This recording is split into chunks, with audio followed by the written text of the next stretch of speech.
Subscribe channelnya ya.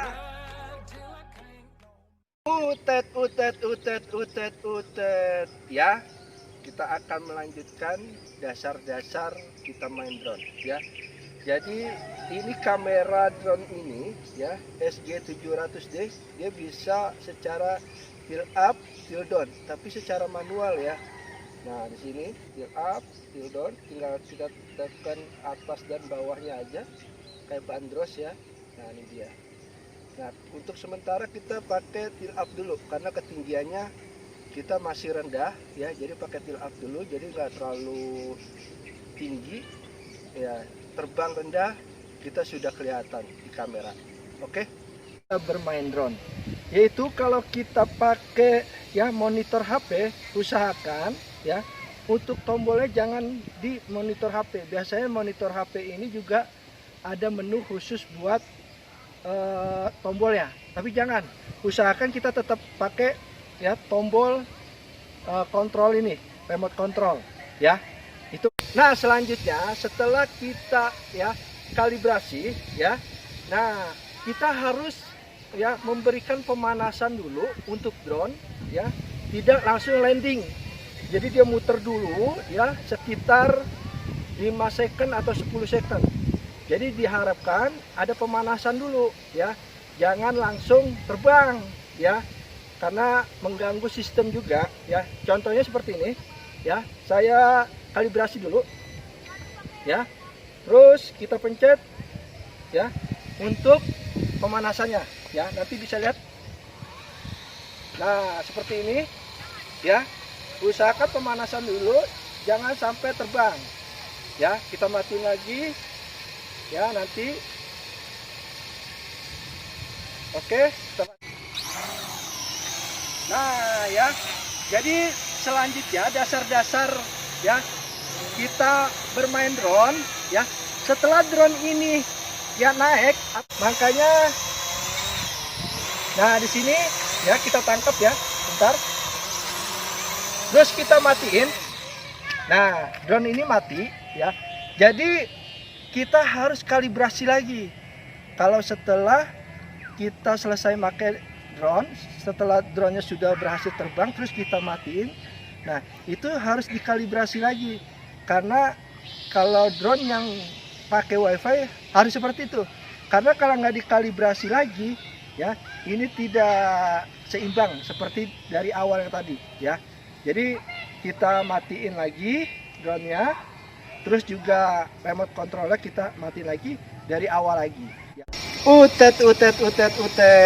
Ya, saya di sini akan memberikan informasi bagi Anda yang pertama kali ingin ya menggunakan drone ya. Saya akan memberikan informasi step by step ya, bagaimana biar drone Anda itu baru pertama kali beli tidak rusak, terus Anda pun bisa lancar, tidak ada kendala lah, intinya itu.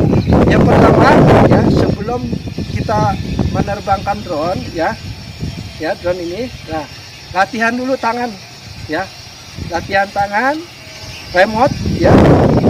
Jadi jangan sampai pas mau terbang nanti kelewatan. Nah, itu biasanya seperti itu ya, khususnya tombol-tombol ini nih ya. Jadi latihannya sekitar ya 2 menit ya, biar kalian tahu ya bagaimana. Nah, setelah kita udah latihan sekitar 2 menit, ke kiri, ke kanan, samping, depan ya. Nah, terus yang kedua ya, usahakan drone ini terbang posisi jangan langsung terlalu tinggi. Usahakan drone ini terbang sekitar 2 meter ya, itu untuk awalan. Terus habis itu yang ketiga yaitu ya, kita belajar maju dulu ya, dengan remote ini ya, maju, ini maju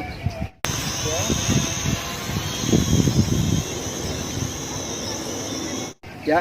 Jadi kalau maju ke depan jalan, terus kalau mundur ke belakang badan kita ya. Terus itu yang ketiga. Terus yang keempat ya, kita sesuaikan tetap ketinggian dulu 2 meter, yaitu masalah arah kamera, terus belok kiri, belok kanan, ya. Setelah itu kita lancar, insting kita harus peka. Oh, kalau belok kiri, ini belok kanan ini. Nah, terus yang kelima, ya. Yang kelima ini misalnya posisi drone seperti ini, kameranya di depan, ya. Nah, ini kan kita biasa kepekaan kita untuk main remote, ya. Ini biasanya udah peka. Nah, kita rubah posisinya, ya, sebelah kiri. Nah, nanti otomatis di remote pun untuk belok kiri, belok kanannya juga berubah. Ya, nanti setelah ini kita udah peka, balik ke belakang kita, ya. Nah, ke belakang. Sama latihannya, depan, maju, mundur, samping kanan, samping kiri. Nah, ke samping kanan sama, ya. Nah, sekarang yaitu yang keenam, ya. Cara, ya, landing, ya, cara landing yang bagus itu usahakan, ya, melalui dipegang, ya, jangan sampai jatuh terus rusak, ya, ya ini, ya. Setelah kita udah pegang gini, ya, kita tinggal pencet tombol stop. Nah, ini contohnya, ya. Nah, jadi mati, terus posisi drone-nya juga aman, ya, tidak jatuh. Ya, terus drone kita juga awet. Jadi kita harus bisa, ya, untuk landingnya. Kalau bisa kita tangkap, ya. Makanya bagaimana caranya? Yaitu kita atur ketinggiannya, ya. Atur ketinggiannya, terus juga, ya, kita posisinya kalau pas mau nangkep drone ini, ya, posisi palanya harus di depan kita. Jadi kita nangkepnya seperti ini, jangan seperti ini. Karena kalau kita nangkepnya seperti ini, ya, ini pandangan kita terganggu dengan lampu drone, terus sama pemandangan palanya. Itu sangat mengganggu kita konsentrasi. Tapi kalau kita nangkepnya posisi palanya di belakang, nah ini sangat mudah, ya, gitu. Nah, yang terakhir, ya, kita harus lihat kondisi, ya, angin, ya. Kondisi angin kita lihat, ya, terus kondisi lapangan, ya, itu harus kita benar-benar perhatikan. Karena kalau angin terlalu kencang, drone ini akan hilang keseimbangan, ya. Terus kita tidak terkontrol. Nah, biasanya kalau yang masih baru, ya, itu langsung panik, ya. Makanya saya bilang jangan terlalu tinggi untuk awal, karena untuk berlatih kita maju, depan, samping, belakang, ya. Ingat, ya, lihat dulu situasi angin dalam keadaan kencang atau enggak, terus sama situasi lapangan.